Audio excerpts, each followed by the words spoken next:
Hey guys, welcome back to our channel business communication chapter 14 हम इस video में continue करेंगे। इससे पहले वाले पार्ट में हमने जाने कुछ फैक्टर्स रिपोर्ट प्रेजेंटेशन प्रोसेस के और कुछ बेसिक स्टेप्स हमने जाने रिपोर्ट को प्रिपेयर करने के लिए। ठीक है, तो ये तो बात रही इससे पहले वाली वीडियो की। अब जानते हैं इस वीडियो में हम क्या पढ़ने वाले हैं। तो इस वीडियो में हम जो टॉपिक कवर करेंगे वो होगा हमारा फॉर्म्स ऑफ बिजनेस रिपोर्ट। क्या क्या फॉर्म्स होते हैं या फिर कह सकते हैं क्या क्या टाइप्स होते हैं बिजनेस रिपोर्ट के, वो हम आगे पढ़ रहे होंगे। और अगर पहले का कोई भी टॉपिक कोई भी वीडियो आपकी मिस हो गई तो बिजनेस कम्युनिकेशन की प्लेलिस्ट में जाके आप उसको देख सकते हैं। तो जल्दी से पेन और कॉपी लेके बैठ जाओ, खुद के नोट्स बनाना शुरू कर दो, पढ़ना और समझना शुरू करते हैं फॉर्म्स ऑफ बिजनेस रिपोर्ट के बारे में। स्क्रीन पर आपको 6 फॉर्म्स लिखी दिख रही होंगी बिजनेस रिपोर्ट की, इन्हीं के बारे में आगे डिस्कस करेंगे। एक बार इनके नाम पढ़ लेते हैं। Personal and impersonal report, number 2 formal and informal report, number 3 regular and specific या फिर special report, number 4 written and oral report, number 5 factual report and number 6 private confidential report. Right, तो इनके बारे में थोड़ा अच्छे से डिस्कस करते हैं, आगे बढ़ते हैं। नंबर 1 है हमारा पर्सनल एंड इम्पर्सनल रिपोर्ट। समझते हैं इसके बारे में। Such a report is presented as per the status or post of a person or officer. Any person can present his report on some problem. तो कोई भी पर्सन किसी प्रॉब्लम पर, किसी पर्टिकुलर इवेंट पर, किसी भी एक्सीडेंट पर अगर अपनी रिपोर्ट तैयार करके दे रहा है तो वो उसकी पर्सनल रिपोर्ट कहलाएगी, क्योंकि उसमें उसके पर्सनल ओपिनियंस हैं और किसी पर्टिकुलर इवेंट पर उसने स्टडी करी है, डीप नॉलेज इकट्ठी करी है, उसने रिपोर्ट बनाई है, वो पर्सनल रिपोर्ट कहलाएगी।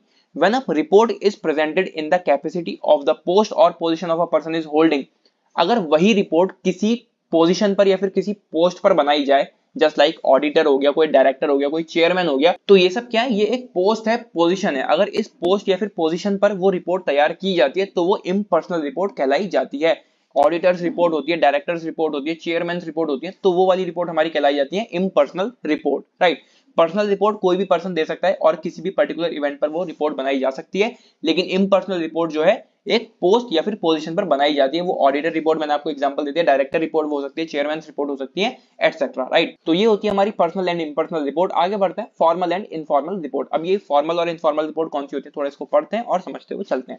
A formal report is presented in a prescribed format. ये जो हमारी फॉर्मल रिपोर्ट होती है ये एक प्रेस्क्राइब्ड फॉर्मेट में प्रेजेंट करी जाती है, मतलब एक पूरा इनका सीक्वेंस होता है, कुछ रूल्स फॉलो करते हुए इनको चलना पड़ता है उस रिपोर्ट को प्रिपेयर करते समय। And several formalities have to be observed by presenting the report, और बहुत सारी फॉर्मेलिटीज भी इनको फॉलो करनी पड़ती हैं उस रिपोर्ट को प्रेजेंट करते समय। It is suppose to be presented as per instructions of higher authorities. जो हायर अथॉरिटीज के इंस्ट्रक्शंस होते हैं उनको फॉलो करते हुए चलना है इनको फॉर्मल रिपोर्ट को तैयार करते समय। मतलब कि काफी सारे रूल्स उनको फॉलो करने पड़ेंगे। एक प्रिस्क्राइब्ड फॉर्मेट होगा जो पहले से सेट होगा, कुछ रूल्स फॉलो करेंगे जो हायर अथॉरिटीज उनको देगी, कुछ इंस्ट्रक्शंस देगी, वो सब चीजें उनको फॉलो करनी पड़ेंगी। ऑन द अदर एंड, अगर हम दूसरी तरफ देखें, an informal report can be communicated from one person to another in writing without using the prescribed format और may be given even orally. और जो हमारी इनफॉर्मल रिपोर्ट होती है उसमें किसी भी तरह के ये रूल्स रेगुलेशंस नहीं होते, किसी के इंस्ट्रक्शंस हमें सुनने नहीं होते। कोई भी पर्सन किसी से भी बात करके उस रिपोर्ट को तैयार कर सकता है, लिख कर भी तैयार कर सकता है और ओरली भी उस रिपोर्ट को प्रेजेंट कर सकता है। राइट, तो ये थी हमारी फॉर्मल और इनफॉर्मल रिपोर्ट। फॉर्मल रिपोर्ट में काफी सारी चीजें ध्यान में रखनी होती है प्रेजेंट करते समय, बहुत सारी इंस्ट्रक्शन हमें मानने पड़ते हैं, रूल्स फॉलो करने पड़ते हैं, बहुत सारी फॉर्मेलिटीज होती हैं, लेकिन इनफॉर्मल रिपोर्ट के अंदर ऐसा कुछ भी नहीं होता। आगे बढ़ते हैं नंबर 3 फॉर्म की तरफ, जो कि है रेगुलर एंड स्पेसिफिक या फिर स्पेशल रिपोर्ट। रेगुलर जैसा कि आपको नाम से समझ में आ रहा होगा, ऐसी रिपोर्ट जो हमें समय समय पर प्रेजेंट करनी पड़े। अब वो समय हर दिन का भी हो सकता है, हमें डेली बेसिस पर रिपोर्ट प्रिपेयर करनी है, या फिर हमें हर महीने वो रिपोर्ट प्रेजेंट करनी है, क्वार्टरली कर सकते हैं, या फिर साल में एक बार हम उसको प्रेजेंट कर सकते हैं, लेकिन समय समय पर हमें वो रिपोर्ट प्रेजेंट करनी पड़ेगी, वो हमारी रेगुलर रिपोर्ट होती है। स्पेसिफिक या फिर स्पेशल रिपोर्ट जो किसी पर्टिकुलर इवेंट पर या फिर किसी पर्टिकुलर ओकेजन पर बनाई जाए और खास हमसे उस रिपोर्ट को बनाने के लिए कहा जाए। राइट, तो वो हमारी स्पेसिफिक या फिर कह सकते हैं स्पेशल रिपोर्ट होती है। थोड़ा इसको पढ़ते हैं और समझते हुए चलते हैं। The regular report is presented periodically. जैसे कि मैंने आपको बताया, रेगुलर रिपोर्ट समय समय पर प्रेजेंट करनी पड़ती है, से monthly, quarterly, half yearly, annually etcetera. Monthly यानी कि हर महीने, क्वार्टरली यानी कि हर 3 महीने बाद, हाफ ईयरली साल में 2 बार, और एनुअली यानी कि हर साल हमें वो रिपोर्ट समय समय पर प्रेजेंट करनी पड़ेगी। सजेशंस और recommendations are not included in such reports. Regular reports में हम किसी भी तरह के सजेशंस या फिर रिकमेंडेशंस इंक्लूड नहीं करेंगे, क्योंकि इसमें सिर्फ फैक्चुअल इंफॉर्मेशन आती है। राइट, अब हर दिन अगर हम किसी को कोई रिपोर्ट दे रहे हैं या फिर हर महीने किसी को रिपोर्ट प्रेजेंट कर रहे हैं तो उसमें हम ये नहीं लिखेंगे कि इसमें ये चीज चेंज करो, हम मेरी तरफ से ये सजेशंस है, ये ओपिनियंस है, ऐसा हम नहीं करेंगे। हम फैक्चुअल इंफॉर्मेशन देते हैं, मतलब कि ये रिपोर्ट फैक्ट्स पर बेस्ड होती है। अगर हम अपने मैनेजर को कोई रिपोर्ट देंगे हर महीने तो हम उसको कुछ भी ओपिनियन या फिर सजेशंस ऐड करके नहीं देंगे कि इसमें ये बदलाव करो, ये बदलाव करो। हम क्या कहेंगे, वो फैक्चुअल इन्फॉर्मेशन होगी, सारे फैक्ट्स वहां पर होंगे। पिछले महीने हमें ये लॉसेस हुए थे, ये हमें प्रॉफिट्स हुए थे, इतनी सेल हुई थी, इस महीने हमारा पूरा डेटा ये रहा, अगले महीने के हम देंगे तो वो सारा डेटा रहेगा, कितना प्रॉफिट हुआ, कितना लॉस हुआ, कितनी सेल हुई, राइट। तो वो सारी हमारी फैक्चुअल इन्फॉर्मेशन रहेगी, किसी भी तरह की रिकमेंडेशन सजेशन हम उस रिपोर्ट में नहीं ऐड करेंगे, ठीक है। A specific और special report is made in the context of some event और हैपनिंग। जो हमारी स्पेसिफिक या फिर स्पेशल रिपोर्ट होती है वो किसी ऐसे इवेंट पर बनती है जो अभी हाल ही में हुआ है, मतलब अचानक से कोई चीज ऐसी हो गई, कोई चोरी हो गई, कोई एक्सीडेंट हो गया, कोई अर्थक्वेक आ गया, ऐसी चीजों पर वो स्पेसिफिक या फिर स्पेशल रिपोर्ट बनाई जाती है। क्योंकि ये जो चोरी है, एक्सीडेंट है, अर्थक्वेक है, ये कभी भी कहीं भी किसी के भी साथ हो सकता है, इसका कोई भी निश्चित समय नहीं है। तो ये जब चीजें होंगी, कोई ऐसा कुछ भी ऐसा इंसिडेंट होगा, तो वहां पर वो स्पेसिफिक रिपोर्ट या फिर स्पेशल रिपोर्ट बनाई जाएगी, ठीक है। आगे बढ़ते हैं। Written and oral report. Written यानी कि लिखी हुई, ओरल यानी कि बोली हुई, तो वो भी रिपोर्ट होती है। लिखकर किसी को हम रिपोर्ट प्रेजेंट करते हैं और एक बोलकर हम रिपोर्ट प्रेजेंट करते हैं, सिंपल सा है ये वाला हमारा concept. Written report is authentic like a document. एक रिटन रिपोर्ट एक डॉक्यूमेंट की तरह होती है। डॉक्यूमेंट यानी कि उसमें सब कुछ लिखा होता है, तो रिटन रिपोर्ट पूरी लिखित में होती है एक डॉक्यूमेंट की तरह। Whereas an oral report provides some information about an event immediately to some higher authority। तो रिटन रिपोर्ट में हम सब लिखकर बताते हैं और ओरल रिपोर्ट में हम जो भी इंफॉर्मेशन हमारे पास है वो एकदम से जो भी हायर अथॉरिटी है, जो भी हमसे कोई रिपोर्ट मांग रहा है, उसको बोलकर वो सब चीजें बता देते हैं, राइट। तो ये थी हमारी रिटन और ओरल रिपोर्ट एक फॉर्म। आगे बढ़ते हैं फैक्चुअल रिपोर्ट। फैक्चुअल रिपोर्ट, इसमें सारे फैक्ट्स होंगे, ठीक है, सारी फैक्चुअल इंफॉर्मेशन होगी इस रिपोर्ट में। It is based on description, information, facts and figures etcetera. कल कितना हमारा प्रॉफिट था, आज के दिन हमारा कितना प्रॉफिट है, ठीक है, एक महीने पहले कितना हमें प्रॉफिट हुआ था, कितना लॉस हुआ था, कितनी हमारी जो सेल हुई थी चीजों की वो कितनी थी, राइट। वो सब हमारे फैक्ट्स और फिगर्स फॉर्म में इंफॉर्मेशन होगी फैक्चुअल रिपोर्ट के अंदर। रिकमेंडेशंस एंड कंक्लूजंस में also be included in such reports. कुछ हम रिकमेंडेशंस या फिर कंक्लूजंस भी इसमें इंक्लूड कर सकते हैं, किसमें, फैक्चुअल रिपोर्ट में। हमें पिछले महीने इतना प्रॉफिट हुआ था, उसको बढ़ाने के लिए, उस प्रॉफिट को और ज्यादा इंक्रीज करने के लिए हम क्या चीज कर सकते हैं, वो उपाय भी हम उसमें इंक्लूड कर सकते हैं।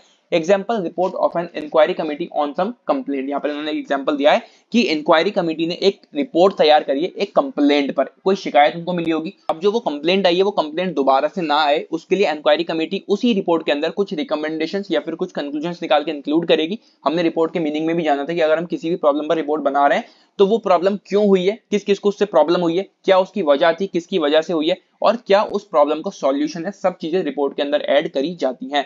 तो इंक्वायरी कमेटी भी उस रिपोर्ट को बनाते समय क्या क्या रिकमेंडेशंस हैं, क्या कंक्लूजंस निकल कर आए हैं, क्या सॉल्यूशन है उस कंप्लेंट का, सब चीजें उसमें ऐड करेगी। तो फैक्चुअल रिपोर्ट के अंदर रिकमेंडेशंस, कंक्लूजंस भी इंक्लूड करे जाते हैं, राइट। नेक्स्ट है प्राइवेट या फिर कॉन्फिडेंशियल रिपोर्ट। आप नाम से समझ गए होंगे, प्राइवेट रिपोर्ट ऐसी रिपोर्ट जो हमें प्राइवेट रखनी हो, पब्लिकली शो नहीं करते, राइट, वो हमारी प्राइवेट या फिर कॉन्फिडेंशियल रिपोर्ट होती है।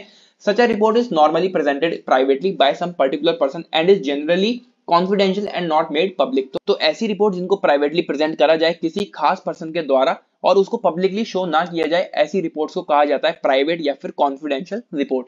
ये थे हमारे कुछ फॉर्म्स बिजनेस रिपोर्ट के। अगर आपसे बिजनेस रिपोर्ट की फॉर्म्स पूछी जाएंगी तो आप इन फॉर्म्स को बिल्कुल आराम से लिख सकते हो। अब थोड़ा सा बात करते हैं शॉर्ट रिपोर्ट और लॉन्ग रिपोर्ट के बारे में। ये आपसे फॉर्म्स में नहीं पूछा जाएगा, आपसे अलग से क्वेश्चन पूछा जा सकता है कि शॉर्ट रिपोर्ट क्या होती है और लॉन्ग रिपोर्ट क्या होती है, उसके बारे में आप एक्सप्लेन करो।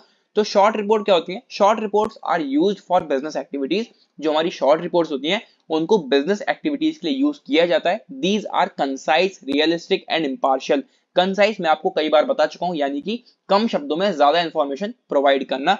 रियलिस्टिक यानी कि बिल्कुल रियल फैक्ट्स इसमें ऐड होते हैं, और इंपार्शियल यानी कि किसी भी तरह का भेदभाव इस रिपोर्ट को प्रेजेंट करने में नहीं किया जाता। In such short reports all the estimates and possibilities are logical conclusions based on facts. Short reports में जितने भी एस्टिमेट्स ऐड करे जाते हैं, जितनी भी पॉसिबिलिटीज ऐड करी जाती हैं, वो सब बेस्ड होती हैं फैक्ट्स पर। फैक्ट्स किसके होंगे? जो बिजनेस एक्टिविटीज होंगी उनके, ठीक है। तो उन फैक्ट्स पर ये सारी चीजें बेस्ड होती हैं। The short report includes minimum background details. इस शॉर्ट रिपोर्ट में क्या क्या आएगा? एक बैकग्राउंड होगा उस बिजनेस एक्टिविटी का या फिर उस बिजनेस का क्या बैकग्राउंड है, उसके बारे में थोड़ी सी डिटेल्स होंगी शॉर्ट में। क्या क्या चेंजेस उस बिजनेस के अंदर आए हैं, क्या अवेलेबल मटेरियल है, ठीक है, क्या टाइटल दे रखा है उस बिजनेस को। एनक्लोजर्स यानी कि क्या क्या वहां पर ऐसी बाधाएं आ रही हैं, बैरियर्स आ रहे हैं जो उस बिजनेस की एक्टिविटीज को आगे बढ़ने से रोक रहे हैं। Along with minute subdivisions, it is so short that it can be send as email. तो ये जो रिपोर्ट होती है हमारी बिजनेस एक्टिविटीज के लिए यूज होती है शॉर्ट रिपोर्ट, और ये इतनी ज्यादा शॉर्ट होती है कि ईमेल के थ्रू भी इसको भेजा जा सकता है, राइट। तो बहुत सिंपल सी चीज है शॉर्ट रिपोर्ट, सब कुछ शॉर्ट में यहाँ पर होता है, और स्पेशली इन रिपोर्ट्स का यूज किसमें किया जाता है? बिजनेस एक्टिविटीज के लिए, राइट। आगे बढ़ते हैं long report. A lengthy report refers typically to a formal report। जो हमारी लेंदी रिपोर्ट होती है वो एक फॉर्मल रिपोर्ट की तरह होती है, मतलब कि फॉर्मल रिपोर्ट हमने थोड़ी देर पहले ही जाना, इसमें बहुत सारी फॉर्मेलिटीज हमें ध्यान में रखनी पड़ेंगी, बहुत सारी इसमें रूल्स हमें फॉलो करने पड़ेंगे, हायर अथॉरिटीज के इंस्ट्रक्शंस हमें फॉलो करने पड़ेंगे। It includes detailed information and observed material. इसमें क्या क्या चीजें आएंगी, डिटेल्ड इन्फॉर्मेशन होगी, किसी भी चीज से रिलेटेड, ऑब्जर्व्ड मटेरियल होगा, आपने सारी चीजें ऑब्जर्व करी हो, प्रैक्टिकली उन सब चीजों को देखा हो, right. It is long as it provides information in detail and analysis complicated problems along with in depth study. ये काफी ज्यादा लंबी रिपोर्ट हमारी होती है, जैसे कि नाम से आपको पता चल रहा है लॉन्ग रिपोर्ट, तो ये डिटेल्ड इंफॉर्मेशन प्रोवाइड करती है, एक पूरा एनालिसिस ये प्रोवाइड करती है किसी कॉम्प्लिकेटेड प्रॉब्लम का, और उसकी डेप्थ स्टडी भी वहां पर प्रेजेंट की जाती है उस रिपोर्ट के अंदर। Such a report is presented in various parts and sub parts. और ये जो हमारी रिपोर्ट होती है ये अलग अलग पार्ट्स में भी प्रेजेंट कर सकते हैं और उसके सब पार्ट्स में भी हम इसको प्रेजेंट कर सकते हैं, ये इतनी ज्यादा लंबी होती है, राइट। तो ये था कॉन्सेप्ट लॉन्ग और शॉर्ट रिपोर्ट का। बाकी हमने कुछ फॉर्म्स जानी बिजनेस रिपोर्ट की। अगर आपसे एग्जाम में क्वेश्चन पूछा जाता है बिजनेस रिपोर्ट की फॉर्म का, तो आप बहुत आराम से इन सारे पॉइंट्स को लिख सकते हैं। तो इस वीडियो में बस इतना ही। इसी तरह से आगे के टॉपिक्स हम आने वाली वीडियो में कवर करेंगे। आने वाली वीडियोस के लिए चैनल को सब्सक्राइब करें। अगर आपने टेलीग्राम चैनल ज्वाइन नहीं करा तो उसको भी जाके ज्वाइन कर लो, डिस्क्रिप्शन में लिंक है, वहां पर आपको नोट्स बिल्कुल फ्री में अवेलेबल हो जाएंगे। तो मिलते हैं अगली वीडियो में। Till then take care and bye bye.